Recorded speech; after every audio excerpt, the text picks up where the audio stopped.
안녕하십니까. 계명대학교 철학과 김용일입니다. 만나 뵙게 돼서 반갑습니다. 오늘 사랑에 대해서 여러분들과 한번 논의를 해볼 텐데, 제가 가지고 있는 관점은 사랑은 그 외적인 어떤 조건에 의해서 만들어지는 것이 아니라 인간이 가지고 있는 본능적인 것이고 인간의 가장 기본적인 존재 방식이지 않을까 하는 그런 관점에서 사랑을 해명해 보려고 합니다. 준비된 원고를 간단히 읽어 넘어가면서 설명을 드리겠습니다. 제목은 좀 낭만적으로 정했는데, 사랑 그 영원한 가슴 떨림의 미학입니다. 먼저 박용칠 시인의 그리움이라는 시를 먼저 인용해 보겠습니다. 하얀 모래 가히 없고 적은 구름 위에 노래는 숨다. 아지랑이 같이 아른대는 너의 그림자 그리움에 홀로 여위어 간다. 첫 번째 주제는 철없는 낙서라고 해가지고 사랑에 대해서 한번 간단하게 생각나는 단상들을 적어봤습니다. 지금 이 나이에 사랑이 뭔지 모른다고 고백하는 것은 지금까지의 삶을 헛살았다는 부끄러운 표현이 분명 될 수 있습니다. 그러나 철없는 아이처럼 열심히 살았고 사랑을 했노라고 떠든다 하더라도 이 나이에 어울리지 않게 너무 경박해 보이는 것 같아 안쓰러울 것 같습니다. 잘 모르는 사랑을 떠드는 것도, 잘 아는 것처럼 보이는 사랑을 말로 한다는 것도 사랑의 본질을 빗나가게 하는 것 같아 가슴 아픕니다. 다른 한편으로는 사랑을 알면서도 사랑을 몸으로 보여주지 못하고 말로서 표현해야만 하는 지금같이 이 제한된 현실이 우리를 무척 당황스럽게 합니다. 이 아름다운 봄날 저 넓은 잔디밭과 푸른 녹음을 내버려둔 채 이 칙칙한 강당에서 사랑 타령을 할 수밖에 없는 우리의 어설플 처지는 사랑이 뜨거운 욕망의 솟구침이며 자유로운 자기 실현의 계기라고 말하고 있는 지금의 저의 모습과 너무 일치되지 않는 것 같아 한편의 어색한 코미디 프로를 보는 것처럼 민망합니다. 그러나 가장 천박해 보이는 것처럼 보이는 사랑, 그러나 동시에 가장 고귀할 수밖에 없는 인간의 숭고한 감정인 사랑은 모든 아름다운 것들을 꿈꾸는 사람들에게 영원히 아름다운 삶의 기쁨을 보여주는 행복의 노래인지도 모릅니다. 흔히들 사랑은 말로 하는 것이 아니라 몸으로 하는 것이라고들 말합니다. 그러나 몸으로 사랑하지 못하고 말로만 할 수밖에 없는 이 현실에 불만은 있지만 끝까지 포기하지 않으면서 자기의 생각을 정당화시킬 수 있는 능력을 보여줘야 하는 철학자의 입장에서 사랑은 입으로도 할 수 있는 것이라는 생각에 우선 입으로 사랑을 말해보려고 합니다. 한때 사랑을 했었고 지금 이 나이에도 여전히 사랑하고 있다고 믿는 착각 아닌 착각을 하고 있는 이 나이에 어쨌거나 사랑에 대하여 한바탕 타령할 수 있는 마당을 열어보는 것도 새로운 기분을 느낄 수 있게 할 것 같아 황홀하기만 합니다. 아름다운 봄날, 그러나 그냥 가만히만 있어도 좋을 것 같은 이 나른한 봄날, 무슨 일인가 일어날 것만 같은 황홀한 예감으로 가득한 이 날들에 사랑을 논한다는 것, 그리고 사랑에 대한 새로운 꿈을 갖는다는 것은 푸르러진 녹음 아래에서 홀로 있어 느끼는 잔인한 비애를 넘어설 수 있게 하는 가장 큰 행복이지는 않을까요? 두 번째 이야기, 사랑은 실제하는가 아니면 욕망이 만들어낸 하나의 허상인가? 사랑이 분명 두 사람 사이의 감정인 한에 있어서 사랑의 유무에 관해서 말하기는 참으로 어렵습니다. 사랑을 하고 있는 동안에 사랑은 분명히 있는 것처럼 보이기 때문입니다. 그러나 사랑이 식는 순간 사랑은 흘러간 물결처럼 단지 우리의 생각 속에서만 존재할 따름입니다. 아직 사랑을 해보지 못한 사람에게 사랑은 아직 사랑할 수 있다는 가능성으로 존재할 따름이지만 이미 사랑을 해버린 사람에게 사랑은 찬란했던 삶의 기억 속에 남아있는 단편적인 기억의 흔적에 불과할 수도 있습니다. 이렇게 본다면 사랑은 한편으로는 분명 인간이 꿈꾸며 만들어낸 헛된 망상일 수도 있습니다. 의혜진이라는 사람은 PC통신에서 사랑이라는 이름으로 그럴듯하게 포장된 거짓된 허구적인 사랑을 비난조로 이렇게 말하고 있습니다. 인용하겠습니다. 사랑, 댁들이 말하는 사랑은 구토를 유발해. 난 댁들의 사랑과 매춘과의 사이에서 차이점을 못 느꼈어. 의지할 곳을 찾다가 대충 조건이 잘 맞는 듯해서 끼워 넣는 인간관계, 이게 댁들이 그리 좋아하는 사랑의 정체이지. 공장에서 부속품 조립하냐? 한마디만 해주지. 그런 식의 끼워 맞추기는 당신의 연인을 결코 사랑하는 게 아니야. 당신이 생각해온 이미지를 사랑하는 거지. 일주일 동안만 산에 가서 금식하며 맑은 정신으로 생각해 보시게나 사랑이 당신이 만들어낸 조건에 맞는 이미지를 생각하는 것인지 아니면 진짜로 조작된 이미지가 아닌 그 상대방을 사랑하는 것인지 말이야. 인용 마치겠습니다. 사랑은 분명히 한편에서는 헛된 하나의 환상이나 필요에 의하여 만들어진 조작된 이미지처럼 보일 수가 있습니다. 때로 사람들은 사랑이라는 이름으로 자신의 욕망을 충족시키려고 노력합니다. 또 때론 사랑이라는 이름을 빌어 사람들은 삶의 아름다운 환상을 심으려고 합니다. 그리고 또 때로 사람들은 사랑할 필요에 의하여 억지로 사랑이라는 이름의 만남을 유지하기도 합니다. 사랑 때문에 자기의 목숨을 기꺼이 버리겠다고 다짐하는 대부분의 맹세들이 공허하게 들리는 것은 그들이 사랑이라는 이름으로 자신의 한계를 알지도 못한 채 너무나 많은 것들을 꿈꾸고 너무나 많은 것들을 성취하려고 하기 때문입니다. 사랑의 현실이 가져다주는 확실한 신념 때문에 부모님들의 반대를 무릅쓰고 결혼을 감행한 사람들이 이혼의 수속을 밟아가는 그런 좋지 못한 현실들을 우리는 바라보면서 사랑의 부질없음에 안타까움을 느낄 때가 있습니다. 이러한 사실들은 대부분의 사랑이 영원하고 아름답게 지속되는 것이 아니라 결혼과 동시에 좀 극단적으로 말하면 그렇습니다. 혹은 결혼이 진행되는 동안 서서히 식어가는 순간적인 감정의 잔영이라는 것을 보여줄 수 있습니다. 식어진 혹은 식어가는 사랑을 바라볼 때 사랑은 어디에도 존재하지 않는 유토피아이며 모든 것을 만들어낼 수 있게 하고 모든 어려움을 극복할 수 있는 것처럼 보여지게 하는 마법의 상자일 뿐이라는 생각을 갖게 합니다. 우리들이 잘 알고 있는 기록윤과 패티김의 사랑은 이러한 예의 한 단면을 잘 보여주고 있습니다. 패티김 씨가 부른 노래는 그 결혼 초에 아주 사랑으로 가득 차 있죠. 예를 들면 그 사랑해 사랑해 당신을 사랑해 혹은 종이 울리네 꽃이 피니 하는 아주 행복한 노래들로 가득 차 있습니다. 그러나 그들이 열렬하게 사랑했던 그 사랑은 결국 이별이라는 노래로 끝나게 됩니다. 어쩌다 생각이 나겠지 냉정한 사람이지만 바로 그 사랑의 종말을 우리는 하나의 예로서 들 수 있을 것 같습니다. 그러나 아직 사랑을 못 해본 사람들에게 사랑은 황홀한 장밋빛 꿈으로 남아 있습니다. 그들은 아직 아니 경험했지만 언젠가는 경험할 그 미래의 아름다운 삶을 꿈꾸며 희망을 갖습니다. 때로 사랑이 희망과 기쁨만이 아니라 고통과 슬픔일 수 있다는 것도 모른 채 막연히 사랑이 가져다 줄 수 있는 긍정적이고 낙천적인 아름다움에만 관심을 기울입니다. 그러나 아직 오지 않았다는 점에서 사랑은 사랑을 원하는 사람들에게는 여전히 하나의 꿈으로 남아있을 뿐입니다. 사랑의 꿈에서 깨어난 사람들은 때론 잃어버린 사랑에 허전해하지만 그러나 사랑 없이도 그들은 여전히 잘 살아가고 있습니다. 아니 오히려 그들은 잃어버린 사랑의 무상성 때문에 사랑에 대하여 완전히 포기해버리든가 혹은 또 다른 하나의 새로운 사랑을 위하여 그들이 미처 이루지 못한 새로운 사랑의 꿈을 키워가고 있는지도 모릅니다.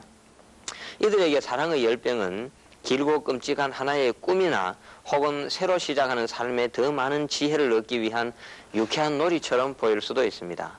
또 때로 그들은 자신들의 사랑이 사랑이 아니라 사랑이라는 이름으로 포장된 한여름밤의 꿈이었다고 고백할 때도 있습니다. 무엇인가를 위하여 자신을 희생하고 미래의 자기 삶을 위하여 현재의 삶을 일정 부분 포기하는, 그리고 때로는 욕망의 무한한 반복을 위하여 현재의 모든 삶의 기쁨을 포기해야 하는 행위야말로 유한한 인간이 무한한 것을 추구하는 헛된 욕망의 표현인 것처럼 보이기도 합니다. 그러나 사랑하는 사람에게 사랑은 모든 것을 의미합니다. 굉장히 중요한 사실이겠죠. 이들에게 사랑은 꿈이 아니라 가장 구체적인 현실입니다. 사랑하는 사람에게는 사랑보다 더 절실한 것은 아무것도 없습니다. 그들은 사랑이라는 이름으로 모든 것을 버릴 수 있는 모험도 감행합니다. 기꺼이 자기 삶을 포기하는 용기를 보여주기도 하죠. 사랑하는 사람은 사랑을 통해 자기의 존재 의미와 세상의 아름다움을 깨닫기도 합니다. 그들은 사랑을 통하여 세계를 바라보고 세계가 사랑으로 가득 차 있다는 사실도 알게 됩니다. 참으로 사랑한다고 느끼는 사람에게 사랑은 진실과 용기를 강요합니다. 사랑하는 사람에게 가장 진실해지고 싶어하는 것과 사랑하는 사람 앞에서 만용을 부릴 수 있는 것은 사랑이 가지고 있는 마력 중의 하나라고 할 수 있습니다. 사랑을 관찰하는 사람에게 사랑은 사람에게서 모든 이성적인 판단을 빼앗아가며 헛된 꿈 속에서 방황하게 하는 하나의 기만일 뿐이지만, 사랑하는 사람에게 사랑은 분명히 생명수요 영원한 삶 그 자체일 수밖에 없습니다. 사랑은 한편으로는 생식을 통하여 인간의 종을 번식시킵니다. 사랑하는 사람들의 육체적인 만남은 두 사람이 갖지 못한 잃어버린 한쪽의 육체를 되찾은 기쁨에 몸을 떨게 합니다. 그리고 더 나아가서 육체의 신비가 제공하는 인간의 아름다움과 역동적인 조화로움의 놀라움을 느낄 수밖에 없게 만듭니다. 그러나 다른 한편으로 인간은 자기 앞에 선 가장 숭고한 인간의 신비로운 정신 세계 속으로 들어감으로써 자신이 정립해야 할 최고의 삶의 가치를 깨닫게 됩니다. 하나의 세계에서 다른 하나의 세계로 들어가며 사랑하는 사람들은 자기의 독단적인 세계에서 벗어나서 광대하고 숭고한 타자의 세계로 자유롭게 여행할 수가 있습니다. 사랑을 통하여 인간의 육체는 성숙하고 사랑을 통하여 인간의 정신은 깊어갑니다. 육체적인 성숙과 정신적인 깊이를 통하여 인간은 정신의 하나됨을 경험하게 되고 자기와 또 다른 자기가 결합하게 되며 비로소 잃어버린 자기를 되찾았다는 기쁨의 삶의 환희를 느끼게 됩니다. 사랑은 이렇게 볼 때 분명 허구적인 개념은 아닙니다. 사랑은 진리에 대한 열망이면서 동시에 인간 사이의 관계 개념으로서 인간의 삶과 더불어 있습니다. 관계 속에서 사랑은 인간에게 가장 소중한 삶의 의미를 부여하면서 자기를 완성시키는 힘으로 작용하게 됩니다. 그러나 동시에 사랑은 두 사람이 항상 서로를 갈망하면서도 어쩔 수 없이 떨어져 있었고 또 떨어져 있으며 떨어져 있을 수밖에 없는 부족한 존재라는 것을 자각하게 합니다. 사랑은 새롭게 만나서 자기를 되찾은 기쁨에 가슴 떨리는 희열을 느낄 수 있게 하는 즐거움이며 동시에 고통스러운 이별의 전지곡입니다. 서로를 갈라놓는 10년의 저편에서 그 다리를 건너려고 노력하는 하나됨의 열망이 사랑의 시작이라면 인간은 운명적으로 사랑 속에서 자신을 찾으며 사랑 속에서 자신을 잃어가고 있는 존재임에 틀림이 없을 것 같습니다. 그렇다면 세 번째, 사랑이란 무엇일까요? 고대인들에게 신화는 인간의 삶과 삶이 드러내는 현실을 가장 잘 설명할 수 있게 하는 인간 이해의 수단이었습니다. 그들은 신화를 통하여 강해지고 싶은 열망과 아름다워지고 싶은 꿈들을 키워갔습니다. 플라톤은 향연에서 사랑의 신화적인 의미 이해를 통하여 인간의 존재 방식을 해명하려고 시도합니다. 그는 사랑의 기원을 다음과 같이 설명합니다.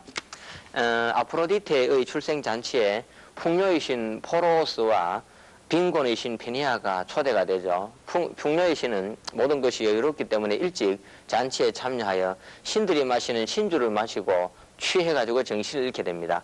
그때 빈곤의 신 페니아가 나타나서 평소에 흠모해오던 포로스 신과 동침해서 아이를 낳게 되는데 그 아이가 바로 에로스다, 그렇게 이야기할 수 있겠죠. 그렇기 때문에 에로스는 처음부터 아프로디테의 생일잔치에 출생했다는 의미에서 아주 아름다운 외모를 가지고 있고, 우리 보통 사랑을 하면은 예뻐진다라는 유행가 가요가 가사가 있는데 바로 그런 의미로 우리 받아들일 수 있을 것 같아요. 그 다음에 동시에 풍요한 아버지의 영향을 받아서 사랑은 충만한 기쁨을 의미하고 있고, 또 다른 한편에 있어서는 그 빈곤했던 어머니의 영향을 받아서 항상 부족하고 항상 굶주리고 항상 무엇인가 욕구를 느끼는 그런 이중성을 가지게 됩니다. 다시 말하자면 플라톤은 향연에서 이 에로스의 출생 기원을 해명하면서 인간은 한편에 있어서는 풍요한 것 같지만은 근본적으로는 결핍과 욕망에 차 있는 존재이다라는 것을 밝히려고 해명합니다. 그 가운데서 이 결핍과 욕망을 넘어설 수 있는 이성적인 어떤 그 목표, 삶의 목표를 찾는 것이 인간의 삶이 아니겠느냐, 그렇게 보고 있죠. 여기에서 플라톤은 사랑의 이중성을 말하며 동시에 인간의 존재가 결핍성에 있다는 것을 말하려고 합니다. 사랑은 때로는 충만하며 부유하고 아름다우며 지혜롭습니다. 그러나 다른 한편으로 사랑은 무엇인가 항상 결핍되어 있어서 끊임없이 그 충족되지 못한 무엇을 찾아 헤매게 됩니다. 사랑하면 예뻐지는 것도, 사랑을 하면서 최고의 환상적인 아름다운 감정에 빠질 수 있는 것도, 또 때로는 사랑하기 때문에 우울한 고통 속에서 몸부림칠 수밖에 없는 것도 에로스가 갖는 이중적인 본성에 기인한다라고 말할 수 있겠습니다. 인간이 결핍된 존재라는 사실과 인간의 사랑이 본능적일 수밖에 없다는 사실을 플라톤은 향연에서 아리스토파네스의 입을 빌려서 다음과 같이 설명합니다. 아리스토파네스는 인간의 기원을 이렇게 설명하죠. 태양으로부터 남성이 태어나고, 그 다음에 땅으로부터 여성이 태어나고, 달로부터 남자와 여자의 양성을 가진 사람이 태어납니다. 이 남자와 여성의 양성을 가진 사람이 너무 강해서 제우스 신에게 도전을 하게 되죠. 그때 제우스 신은 위협을 느낍니다. 그래서 인간을 제압할 수 있는 수단으로서 이 남여성 붙어 있는 인간을 갈라버리죠. 그때부터 인간은 자기 잃어버린 반쪽을 찾기 위해서 헤매게 되고 신과 싸우려는 의지를 상실하게 됩니다. 다시 말하자면 잃어버린 자기 그 한쪽에 대해서 그리워하면서 거기에서 그 잃어버린 한쪽을 찾는 것에서 자기 삶의 의미를 찾게 되는 존재로 바뀌었다. 그렇게 말할 수 있겠죠. 이 신화가 말하는 것은 인간에게 있어서 사랑은 본능이라는 것입니다. 인간이 살아있다는 것은 인간이 끊임없이 사랑을 찾아 헤매고 있다는 것으로 해석할 수 있습니다. 잃어버린 나머지의 또 다른 자기를 찾아가는 것은 인간의 본능적인 자기 찾기의 행위입니다. 따라서 인간의 아름다움과 인간이 도달할 수 있는 최고의 행복은 잃어버린 반쪽과의 결합을 통해서 자신의 불완전함을 충족시킬 때 비로소 얻어질 수 있습니다. 사랑에 빠진 사람은 세상을 아름답게 보며 아름다운 세상을 자기 것으로 영원히 소유하려는 욕망을 갖습니다. 그들은 사랑 속에서 사랑의 산물인 육체적인 출산의 기쁨을 맛보려고 하며 동시에 정신적으로 아름다운 지혜를 얻으려고 합니다. 육체적인 즐거움과 정신적인 하나됨을 통하여 인간은 영원히 살려고 하는 자기의 의지를 드러내게 됩니다. 이렇게 볼 때 분명히 사랑은 하나의 종합입니다. 육체와 정신의 종합이며 남자와 여자의 종합이고 인간과 자연의 종합이며 행복과 불행의 종합입니다. 더 언급하자면 사랑은 인간과 인간의 종합이며 인간과 신의 종합입니다.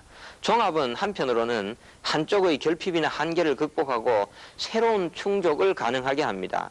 그러나 다른 한편으로 우리가 좀 낭만적으로 해석해 볼 때 이 종합이라는 것은 양자가 가지고 있는 한계를 극복하기 위하여 영원히 새로운 자기를 찾아 나가는 아마 방랑자적인 인간의 본성을 의미하고 있다고도 볼 수 있지 않을까 싶습니다. 그러나 사랑은 때로 최고로 아름답고 좋은 것들로 묘사됩니다. 때로 사랑은 사랑하는 사람을 위해 죽을 수 있는 용기를 보여주고 또 때로는 사랑이 성취될 때까지의 기다림의 인내를 갖게 합니다. 또 때로는 돈이나 정치적인 권력으로부터 초연하게 자신의 세계를 꿈꾸며 또한 자신이 원하는 세계를 선택할 수 있게 하는 순수함도 보여줍니다. 서로 협조하는 가운데서 사랑하는 사람들은 삶의 조화를 이루고 그 가운데에서 모든 고통을 극복하며 만물을 아름답게 변화시킬 수 있는 힘을 간직하게 됩니다. 사랑만큼 다양하고 포괄적이며 또 역동적인 개념은 별로 많지 않을 것 같습니다. 그러나 반대로 사랑은 어쩌면 영원히 정의하지 못하는 개념일지도 모르겠습니다. 저 유명한 대중가요가 있는데 사랑은 눈물의 씨앗이라는 그 정의가 있죠. 그것처럼 오히려 그런 것들이 사랑의 본질을 가장 잘 드러내고 있는지도 모릅니다. 결국 사랑은 우리가 여기서 간단히 정의하자면 진리를 향한 열정, 잃어버린 자기 한쪽을 찾는 가운데서 우리가 발견할 수 있는 진리를 향한 열정이라고 말할 수 있지 않겠는가 하는 생각이 듭니다. 산다는 것은 분명 사랑한다는 것으로 해석할 수 있습니다. 삶에 대한 열정, 욕망, 그리고 희망과 좌절 속에서 사랑은 점점 더 깊어만 가고 사람의 인격 또한 이에 비례하여 점점 더 깊어갑니다. 그래서 사랑을 못 해본 사람, 그리고 사랑을 할 수 없는 사람은 인간으로서의 꿈과 다른 사람을 사랑하는 가운데서 느낄 수 있는 기쁨을 맛보지 못한 영원히 불행할 수밖에 없는 사람일지도 모르겠습니다. 그렇다면 네 번째, 사랑은 본능인가 만들어지는가 하는 문제가 우리에게 주어집니다. 사랑은 모든 생명체가 갖는 본능적인 행위일 수밖에 없습니다. 그러나 사랑할 수 있었고 사랑을 해야만 하는 아담은 성경에 나오는 태초의 인간이죠. 사랑할 수 있는 상대를 처음에는 갖지 못했습니다. 그래서 아담은 에덴 동산에서 이룰 수 없었던 사랑의 꿈과 욕망 때문에 외로울 수밖에 없었습니다. 바로 신이 하와를 창조한 이유는 거기에 있습니다. 아담은 하와를 만났을 때 자신 속에 숨겨져 있던 사랑의 감정을 깨닫게 됩니다. 아담은 하와를 보는 순간 사랑할 수밖에 없었죠. 그는 사랑하였고 그리고 그는 사랑에 겨워서 하와에게 이는 내 뼈 중에 뼈요 살 중에 살이다 라고 고백할 수밖에 없었습니다.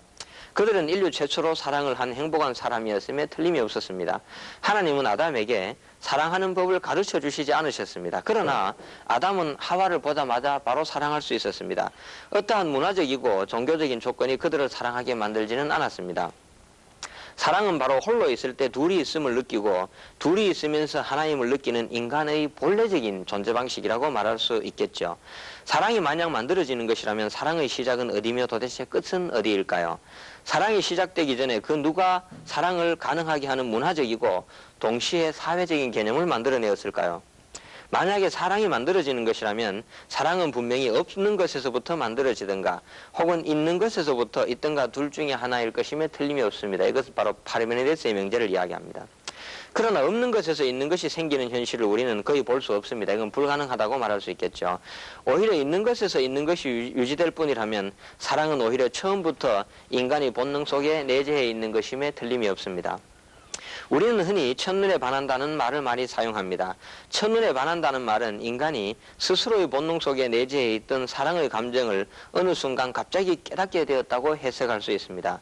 시간이 가면서 점차 느끼게 되는 사랑의 감정 역시 두 사람 사이의 관계가 그 사람 속에 내재해 있지만 잠재되어 있던 사랑의 감정을 불러일으키는 것이라고 말할 수도 있겠죠.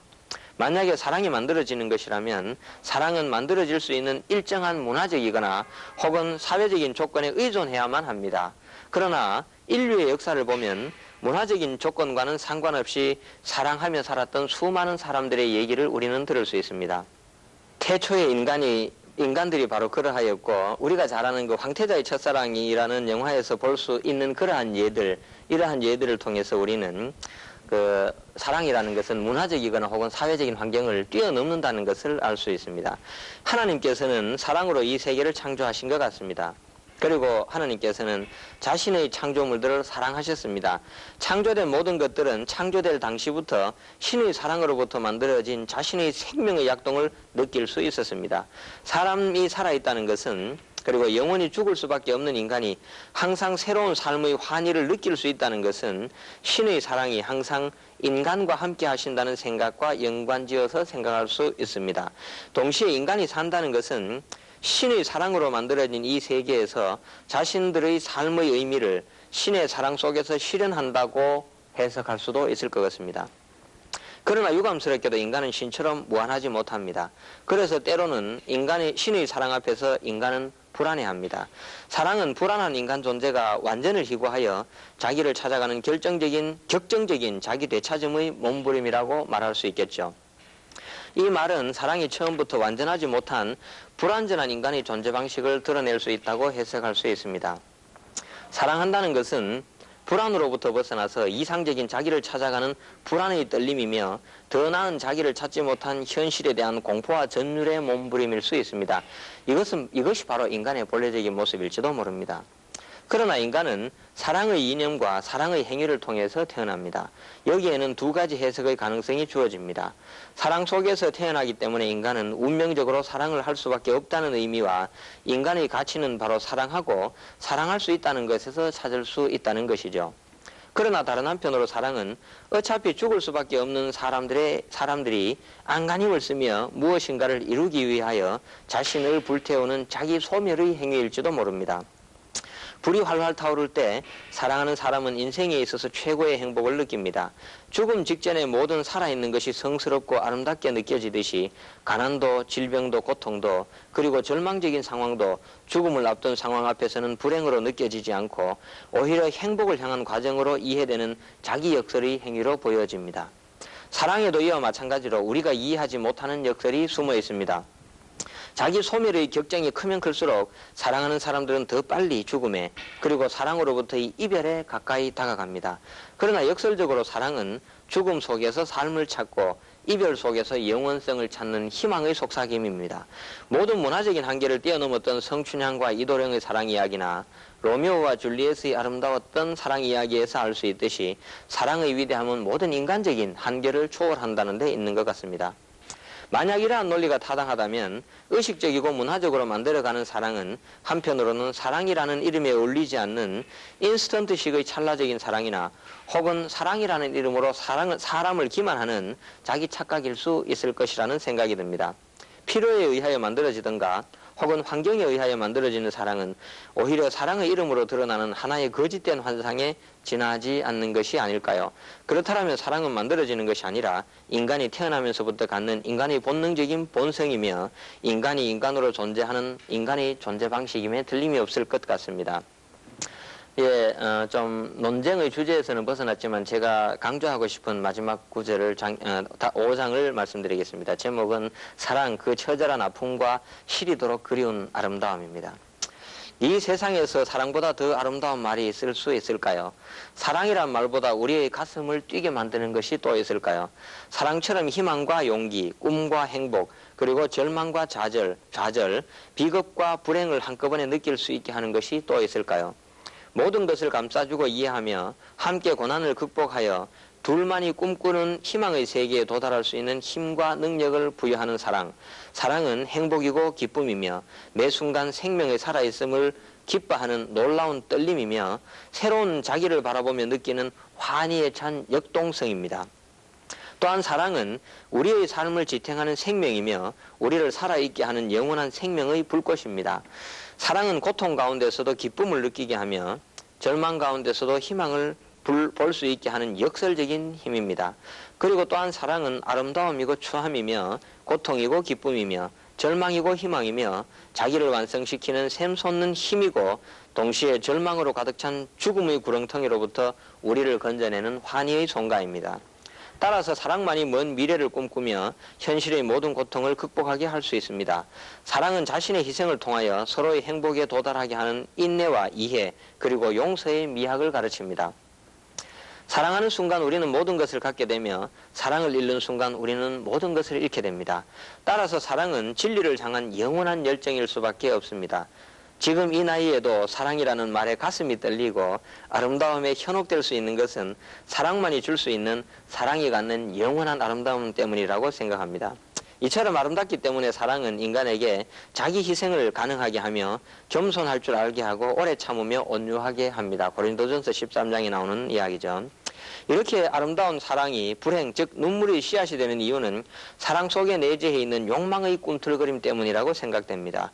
우리 속에 있는 또 다른 하나의 본능인 욕망이 꿈틀거리자마자 인간은 사랑의 순결성을 잃어버리게 됩니다. 우리 속에 있는 또 다른 하나의 본능인 욕망이 꿈틀거리자마자 인간은 사랑의 순결을 잃어버리게 되죠. 사랑의 본래 속성이 널리 나누어주는 것에 있다면 이러한 본성에 거스르며 독점하려는 인간의 욕망과 사랑이라는 이름으로 무엇인가를 얻기를 기대하는 주위의 시선과 간섭이 때로는 사랑의 고귀함을 깨트려버립니다.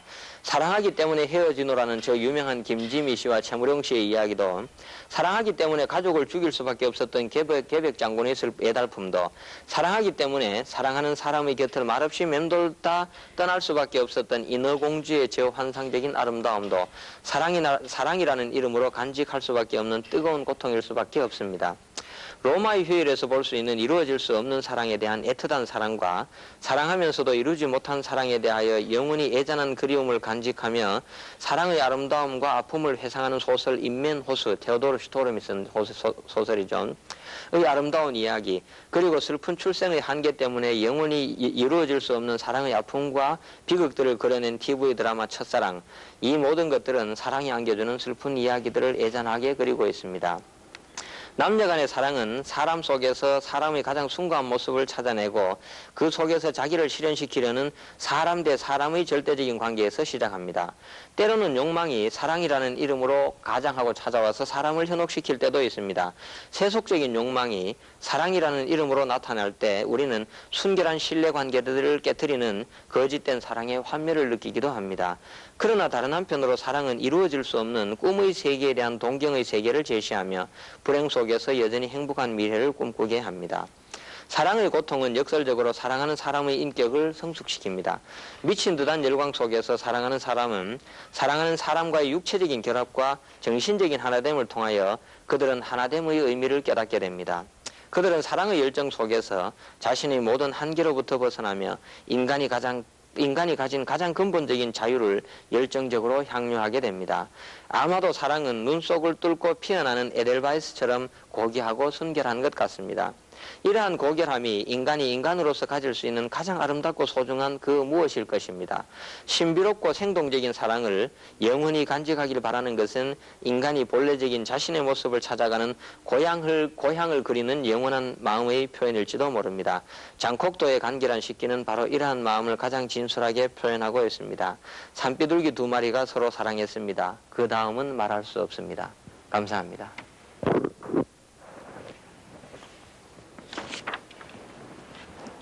안녕하십니까. 대명대학교 영문과의 정문영입니다. 방금 전에 그 가슴 떨리도록 아름다운 사랑에 대한 얘기를 김용일 교수님이 해주셨는데요. 제가 드리고자 하는 이야기는 좀 딱딱한 얘기가 되어서 지루하지 않을까 걱정이 됩니다. 제가 드리고자 하는 글의 제목은 사랑 하나 만들기라는 제목의 글입니다. 우리는 사랑이 부재한 시대에 살고 있다는 말을 흔히 듣게 되고 이 부재한 사랑을 회복하는 것이 우리 시대의 복잡한 문제들을 해결할 수 있는 실마리라고 생각하고 있습니다.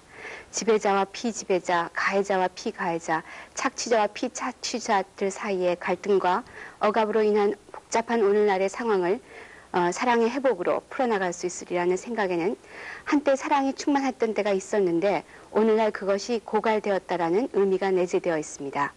그러나 사실 우리가 회복해야 하는 것은 사랑 그 자체가 아니라 사랑의 관계, 사랑하는 자와 사랑받는 자 사이에 올바른 관계 맺기의 회복인 것입니다.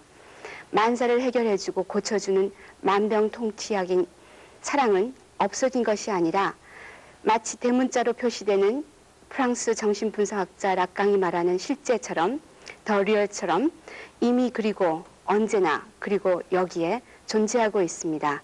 다만 그것을 우리의 인식과 재현의 틀 속에 가두는 것이 불가능한 것일 뿐입니다. 그러나 그 인식 불가능한 실제와 같은 사랑에 대한 우리의 알매 의지는 그 사랑에 접근하는 방식을 끊임없이 찾게 하며 여러 가지 우회하는 방식들을 시도하게 합니다. 상상과 상징을 통해서만이 실제에 대하여 접근할 수 있다고 락강이 말하는 것처럼입니다. 사랑이 담론화하기가 불가능하다고 한 락강 역시 인간이 진지한 자세로 할 수 있는 것은 단 하나뿐 사랑의 편지를 쓰는 것뿐이라고 합니다. 즉 달리 말하자면 사랑에 대한 담론화뿐이라는 것입니다. 어쨌든 우리는 구체적인 사랑 만들기 이상으로 사랑 이야기 만들기에 대한 욕구를 강렬히 느끼며 그 이야기를 하는 것만으로도 사랑의 희열을 느낄 수 있습니다. 그러나 이러한 수많은 사랑의 담론들을 분석하여 보면 이러한 담론화에 대해서 지배 권력이 상당한 영향을 행사하고 있다는 것을 감지하게 되고 사실 이 담론들이 지배 문화를 위한 사랑의 환상과 이데올로기를 상산하는데 일조를 해왔음을 우리는 발견하게 됩니다. 오늘 이러한 희열을 느끼게 하는 사랑의 담론들을 분석하는 또 하나의 저의 사랑 이야기를 여러분과 함께 만들어 나가는 과정 속에서 오늘의 논지인 사랑은 본능인가 또는 만들어지는가 하는 것에 대한 해답을 구해보고자 하는 것입니다. 제가 인용한 그 락강의 전제인데요. 그 락강이 말하듯이 하나라는 어떤 것이 있다라고 그의 모든 이론에 이런 전제를 내세우고 있습니다. 이렇듯이 사실 하나라는 어떤 것이 있다라는 전제가 끊임없이 사랑에 대한 우리의 사고와 우리의 담론화를 지배해왔다고 할 수 있겠습니다. 프로이드의 성담론에서 하나는 둘이 녹아 하나가 되는 용해, 즉 에로스의 개념에서 출발한다고 볼 수 있습니다. 이 에로스는 거대한 다수로부터 점진적으로 하나를 만들어가는 동인이라고 모두들 흔히들 여기고 있습니다. 수세기에 걸쳐 이 하나는 사랑이라는 이름으로, 즉 대문자 원, 하나는 사랑이라는 이름으로 불려져 왔습니다. 락강의 분리된 주체 역시 결핍으로 인해서 하나가 되기 위하여 성적 대상인 타자에 이르고자 하고 또한 성의 과학화를 시도하는 이러한 정신분석학의 근대적인 성담론에서뿐만 아니라 고대 그리스 철학자인 플라톤의 향연에서도 아리스토파네스 입을 통해 말하는 사랑의 신화 역시 자신의 반쪽을 찾아 헤매는 반쪽인 인간의 모습을 보여주고 있습니다. 이처럼 고대와 근대의 성담론 모두에서 남녀 간의 에로스적인 성적 사랑은 이러한 하나됨의 환상 또는 신화에 근거하고 있는 것을 볼 수 있습니다. 제가 지금 환상이란 말을 사용했는데 여러분들이 이의를 제기하실지도 모르겠습니다만 잠깐 그러한 이의 제기를 유보해 주셨으면 합니다. 여기서 제가 지적하고 싶은 것은 이러한 환상이 잘못되었다는 것이 아닙니다. 물론 이러한 환상이 갖는 긍정적인 의미 역시 인정해야 한다고 생각합니다.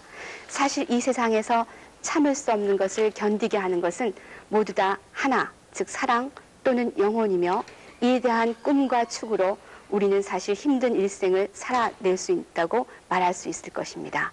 그러나 반대로 이 환상이 갖는 부정적인 의미도 우리는 지적해야 할 것입니다.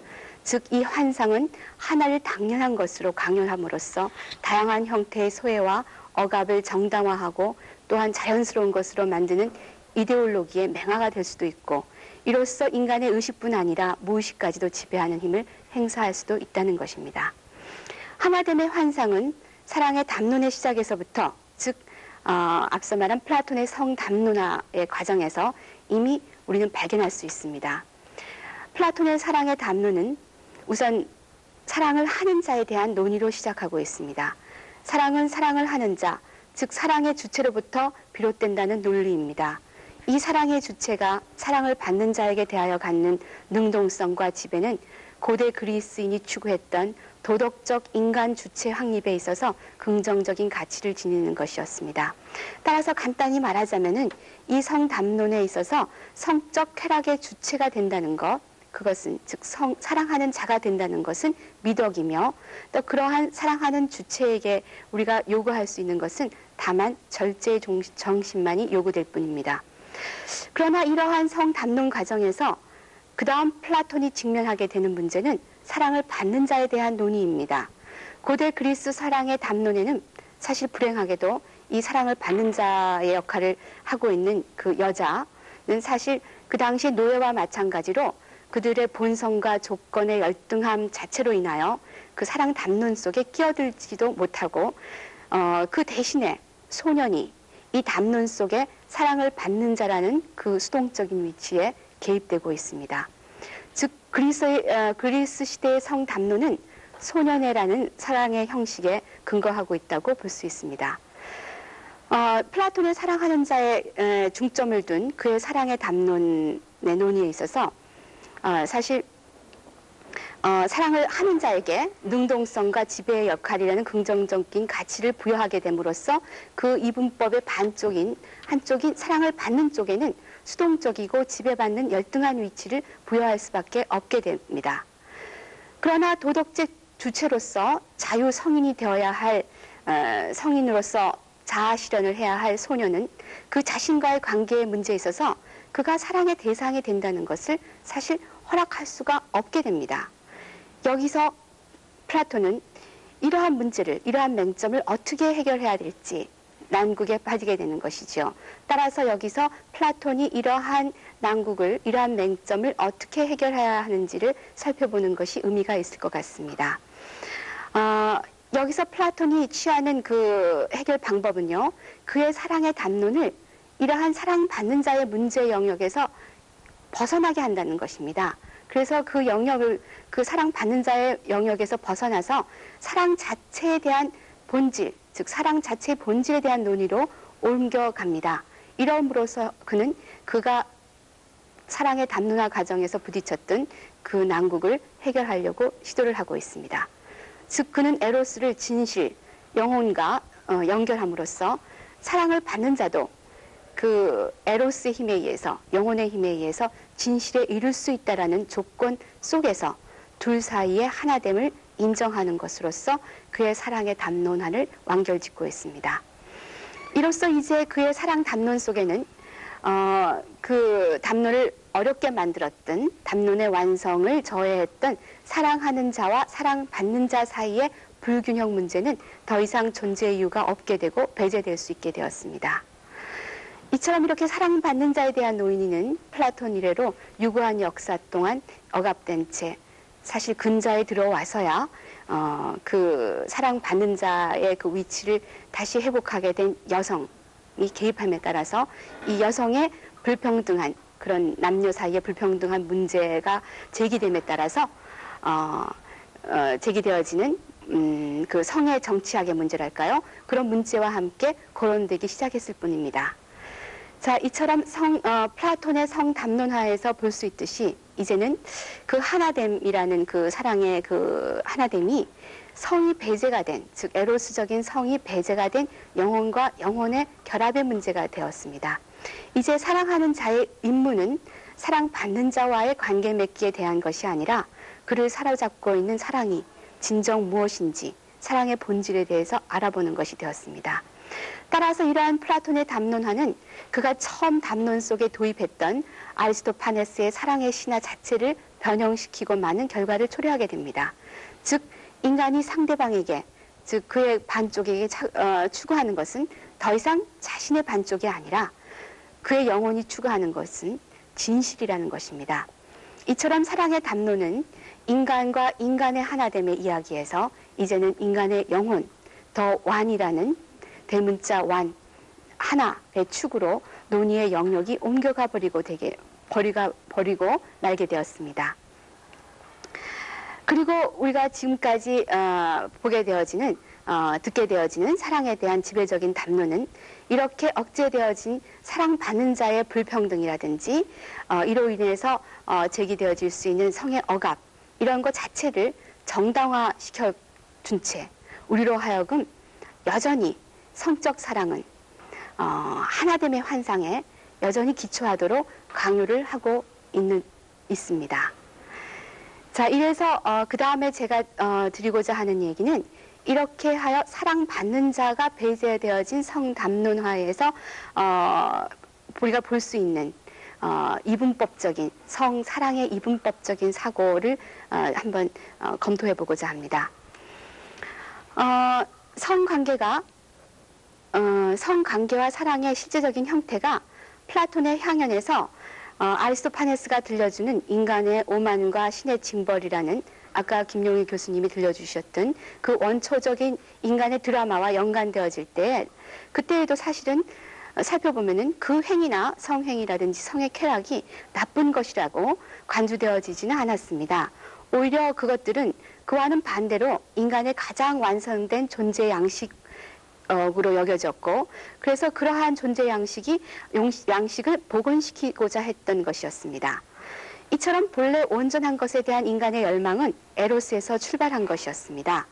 그러나 육체적인 잉태보다는 고상한 영혼의 정신적인 잉태를 더 우위에 두는 논의로 옮겨가 버린 플라톤의 사랑에 대한 담론화 과정에서 우리는 보았듯이 성과 사랑은 이분법적으로 즉 육체와 정신, 감성과 이성의 이분법처럼 서로 분리되어 논의되기 시작했고 오랫동안 성은 재와 결합된 채 사랑은 영혼의 구원과 연결되어 그렇게 논의되었습니다. 즉 성은 억압되어 왔고 사랑은 성과는 점점 거리가 먼 정신적인 나아가 신적인 것이 되거나 비실제적인 것으로 이상화, 낭만화, 즉 신비화되기에 이르게 된 것입니다.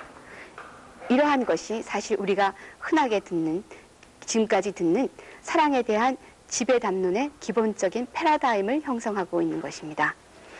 이러한 담론의 형성과 그것의 실천을 조절하는 제가 앞서도 서두에서 말씀드렸듯이 이러한 담론 형성에 사실 지배 권력이 상당히 많은 영향을 행사하고 있다고 얘기했는데요.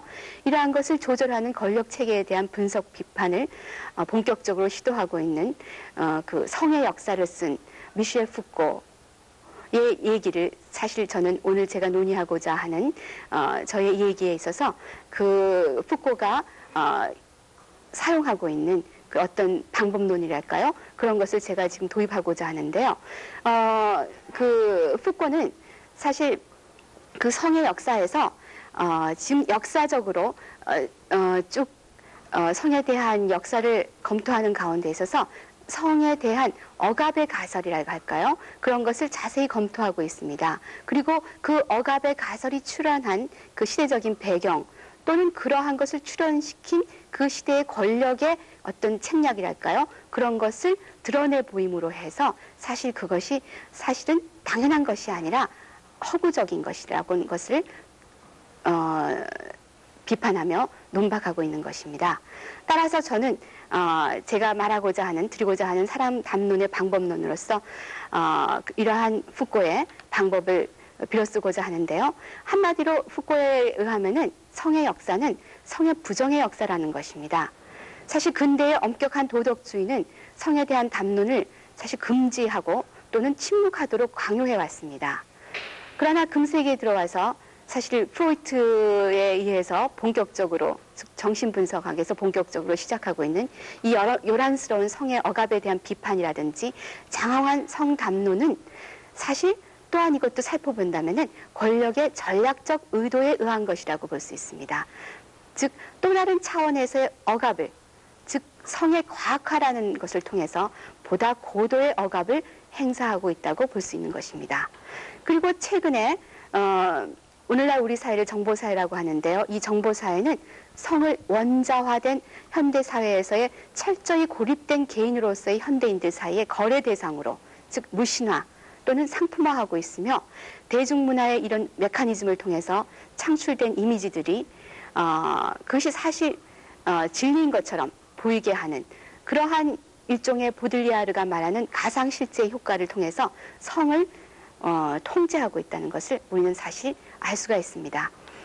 이처럼 고대에서부터 현대에 이르기까지 역사적으로 볼 때 모든 시대의 사상은 다양한 억압의 메커니즘을 행사를 통해서 성과 성적 욕망의 주체를 사실 역사의 영역 밖으로 내놓고자 하는 그러한 시도를 끊임없이 해왔다는 것을 우리는 알게 됩니다.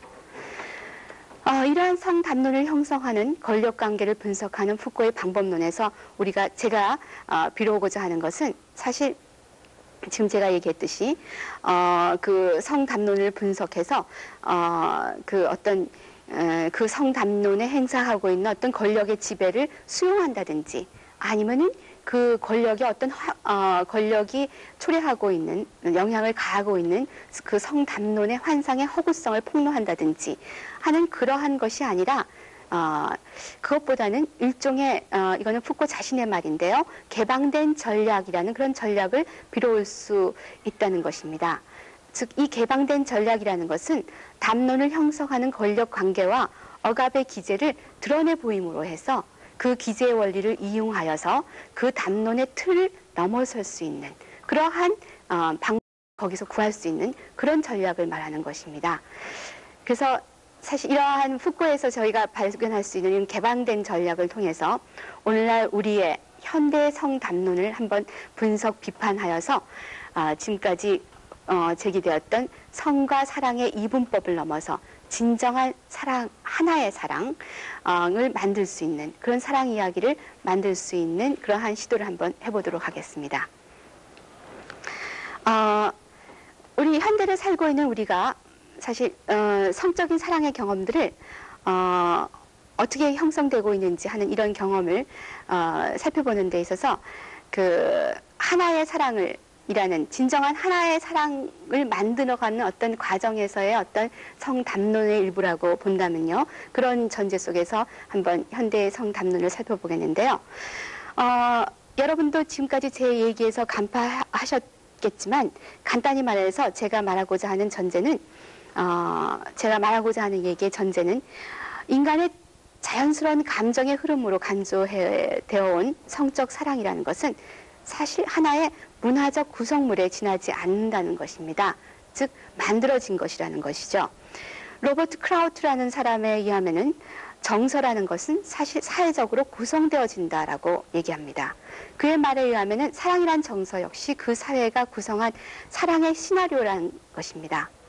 정신분석학에서 읽어내는 인간의 삶의 근본적인 각본이라고 할 수 있는 오디푸스적인 시나리오, 바로 그런 시나리오라는 것이지요. 따라서 인간은 이 시나리오에 따라서 행동할 뿐이라는 것이지요. 사실 이것이 정신분석학에서도 설명하고 있는 사랑에 대한 그 인간의 그 사랑이란 정서에 대한 이야기이시죠. 그래서 그 사회가 구성한 사랑의 시나리오, 이 시나리오가 우리 인간 사랑의 행위에 동기를 제공하고 있다는 것이 하나의 지침이 되고 그 각본대로 우리가 행동한다는 이러한 것에서 우리가 볼 수 있는 각본이라는 개념은 사실 사랑이 개인의 인지 과정을 통해서 경험하게 되는 사회의 구성물 자체임을 강조해주는 그러한 얘기로서 여기에 정신분석학도 일조가 하고 있고요.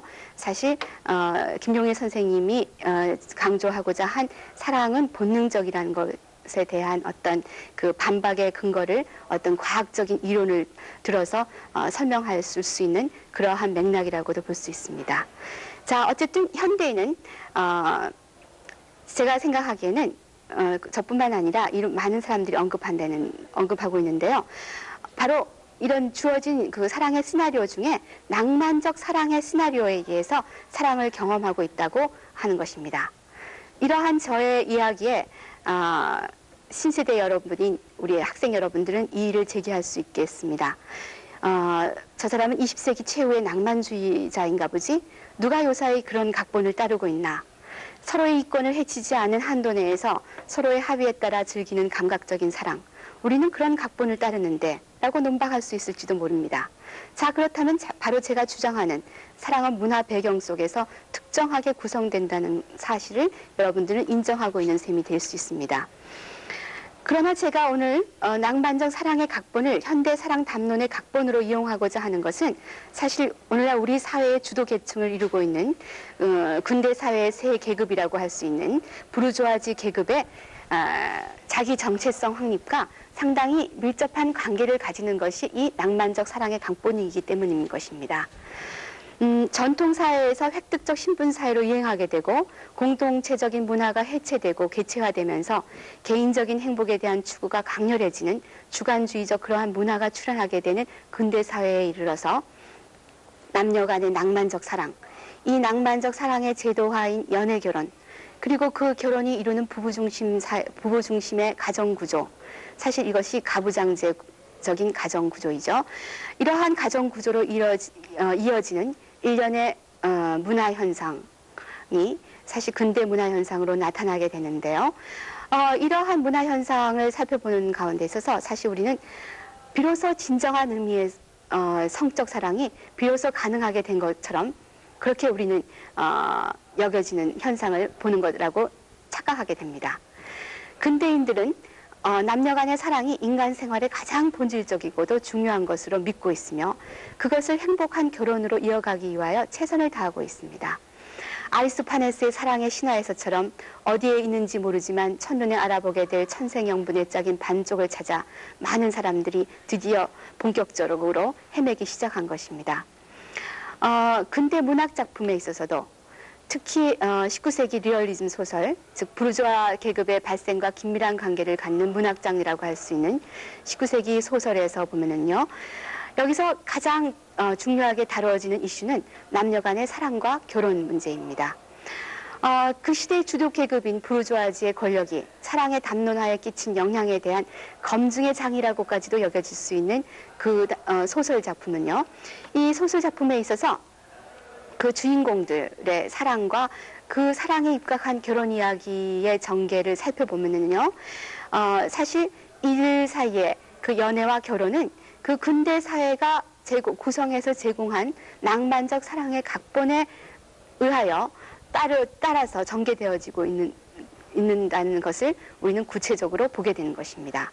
예를 들자면 샤롯 브론테의 제인 에어라든지 제인 오스틴의 오만과 편견, 조지 엘리엇의 엠마 등의 그 주인공이 엮어내는 결혼 이야기는 그 사회가 구성해 놓은 각본대로 그들이 따르고 있는, 하지만 물론 그들이 따르고 있는 그 각본이 그들은 그대로 그 각본을 따르려고는 하지 않죠. 나름대로 변형하거나 아니면 거기에서 벗어나려고 갈등하는 그런 모습을 보여주는데요. 이러한 모습을 보여주는 이런 갈등 과정을 통해서 그들이 따르고 있는 그 각본 자체가 하나의 사실은 환상적인 아니면 그 시대의 하나의 구조물이었음을 또한 반증해 주고는 있지만 어쨌든 그 소설의 주인공들은 그러한 그 낭만적 사랑의 각본대로 행동하고 있으며 그것을 기초로 해서 그들의 사랑과 결혼을 전개하고 있음을 우리는 보게 되는 것입니다. 부르주아지 계급이 이렇게 낭만적 사랑의 환상과 이데올로기를 생산해내려고 한 의도는 무엇이었을까요? 사실 그들은 그 전 세대의 직입의 계급이라고 할 수 있는 그 봉건 귀족, 고귀한 혈통으로서 자신의 어떤 정체성을 확립해온 그 봉건 귀족에 대해서 자기 계급의 그 정체성과 그 계급의 우월성을 확립하고자 하는 필요성을 간절히 느꼈던 것입니다. 따라서 이러한 필요성에 의해서 이러한 필요성을 충족시켜 줄 수 있는 그러한 사랑의 환상과 이데올로기를 만들어낸 것이지요. 그래서 그들이 이렇게 그들 자신의 우월성을 과시하기 위해서 만들어낸 낭만적 사랑의 각본에서 전개되고 있는 사랑과 성의 얘기를 본다면요. 여기서 가장 특징적으로 언급되었을 수 있는 것은 그 각본에서 사랑과 성을 새로운 형태의 가정 안에 부르주아지 그 가정 속에 한정하고 이러한 엄격한 한정 속에서 그들의 계급의 도덕적인 엄격성을 강조하려고 했던 것입니다. 한마디로 말하자면은 근대 사회의 낭만적 사랑의 각본화라는 것은 근대 부르주아지 사회의 권력의 기제를 대변하는 가부장제의 확립을 위한 것이라고 할 수 있습니다. 자, 그래서 낭만적 사랑의 각본은 가정적 사랑을 통해서 자아실현의 부르주아지 계급의 자아실현의 장이 되면서 자본주의 사회의 안정과 발전의 중심이 되는 근대적 가정의 중요성을 사실은 강조하고자 하는 부르주아지 주도 계급의 의지를, 강렬한 의지를 반영하고 있습니다. 다시 말하자면 낭만적 사랑의 각본에 의한 사랑의 제도화라고 볼 수 있는 근대 사회에서 제공하고 있는 연애 결혼이라는 것은 사실 따지고 보면은 그 낭만적 사랑이라기보다는 가부장적인 가정 구조의 확립, 낭만적 사랑의 확립이라 대신에 그 가부장제의 확립에 이바지하고 있다는 것입니다. 따라서 이러한 부르주아지 계급이 만들어낸 그 낭만적 사랑의 그 각본을 살펴보면요, 그 사랑에서 강조하고 있는 그 각각의 두 사람이 각각의 반쪽으로서 서로 만나서 사랑을 하고 하나가 되고 또 그것이 결혼이라는 그런 제도로 이어진다라고 하는데요. 사실 그것은 실제 그 사랑의 그 제도화라고 하는 결혼 제도 속에서 들어가 보면은 살펴보면은 이것은 순전히 하나의 환상이었음이 드러나게 됩니다. 사실 그래서 이 경우에는 사실 여자의 경우에 이러한 환상의 깨어짐이 더 사실은 절실하게 느껴지는 것이죠.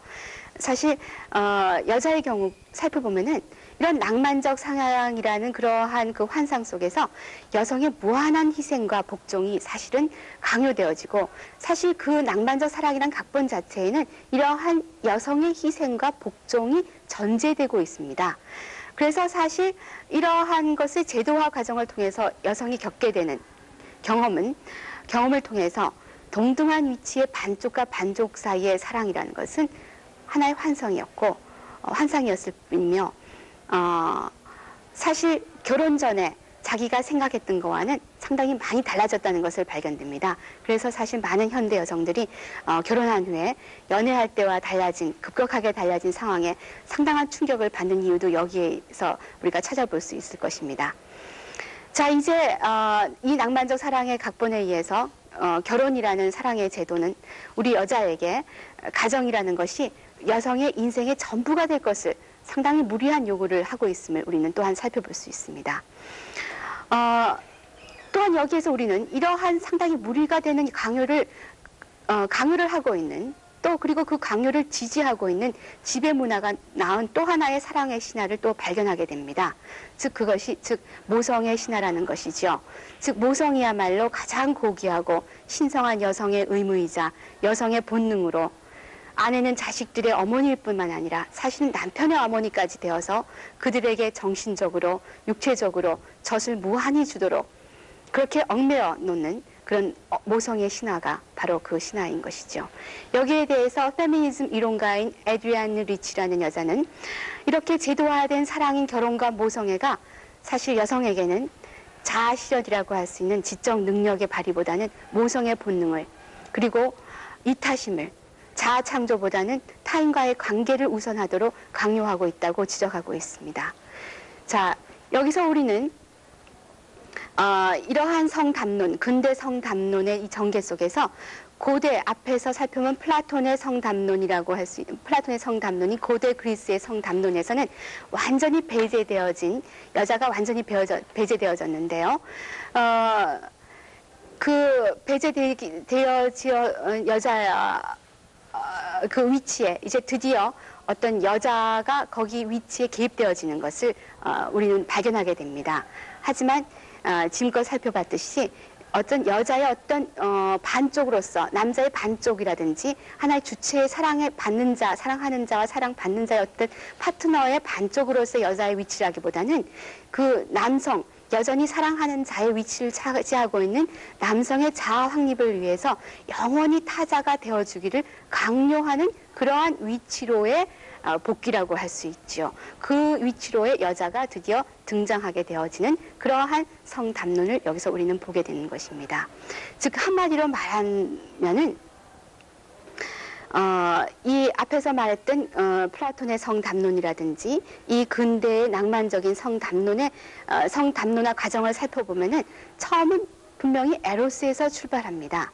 하지만 이 에로스에서 출발한 즉 반쪽의 어떤 성적인 결합이라고 하는 그러한 사랑 얘기로 출발하지만 결국에 가서 결론에 달하게 보면은 사랑하는 자와 사랑받는 자 사이의 얘기가 아니라 사랑하는 자의 어떤 일방적인 자아 실현이라고 할까요? 그러한 아니면 사랑하는 자의 어떤 영혼의 추구라든지 그런 식의 결론으로 도달하고 있음을 우리는 발견하게 되는 것입니다. 하지만 우리가 지금 방금 제가 말씀드린 이 근대적인 성담론에서 우리는 이러한 성담론의 전개 과정을 전복이라고 할까요? 해체시킬 수 있는 실마리를 발견할 수 있을 것입니다. 즉, 제가 말씀드린 이 근대 낭만적 사랑의 각본에 의한 담론화 속에서 여성들이 주도 문화에 의해서 그들에게 부과되어진 어떤 열등한 위치라고 할까요? 또 열등한 조건, 이런 것들을 거부하고 나선다면은, 즉 자신들의 삶의 조건을 스스로 선택하기 시작한다면은 사실 어떻게 될까요? 그런 의문의 여지를 여기서 우리는 한번 제기해보고 그 의문의 여지 제기 속에서 한번 그 새로운 사랑의 담론을 전개시킬 수 있는 그런 실마리를 찾아볼 수 있을 거라고 생각이 듭니다. 무조건적인 희생의 강요를 사실 거부한다면은 지금까지 그 사랑의 담론하에 기본 전제가 되었던 모든 가설들은 그것이 허구였던 것이 하나 인위적인 전제라던 것이 드러나고 말 수 있다는 것입니다. 사실 무조건적인 희생을 강요하는 모성애라든지 그러한 모성애를 기초로 한 남녀관계가 유지되지 않는 한은 사실 가부장제 사회라는 것은 그런 사회는 지탱할 수가 없는 것입니다. 그런데 물론 이러한 가능성의 위협을 감지하고 있는 남성 지배 문화는 물론 여기서 이러한 위협을 억제하기 위해서 사실 주력을 하고 있습니다. 즉 이러한 모성애와 이 모성애를 기초로 한 남녀 이성 관계를 자명한 것으로 자연스러운 것으로 나아가서 본성으로 본능적으로 간주되어지도록 그래서 더 이상 문제가 제기될 수 없는 영역으로 만들려고 주력을 다하고 있는 것입니다. 여기에 바로 정신분석학이 큰 일익을 담당하고 있는 것입니다. 성의 과학화의 기틀을 확립한 프로이드의 정신분석학 이론은 가부장 사회에서 여성이 차지하고 있는 성적인 위치를 남성의 입장에서만 설명해주고 있습니다. 남자아이는 사랑의 대상으로서의 어머니, 그 어머니에 대한 집착을 사실은 거세 위협이라는 것에 의해서 포기를 하고 맙니다. 하지만 여자아이는 해부학적인 구조로 인해서 이러한 거세 위협이 없습니다. 그래서 이러한 거세 없어서 남자아이처럼 오디푸스 컴플렉스를 극복하지 못하고 여성들은 대신에 남근 선망이라는 것을 갖게 되며 또한 이 남근 선망으로 인해서 끊임없이 고통을 받고 이것을 해결하기 위해서 아이를 갖고 싶다는 욕망을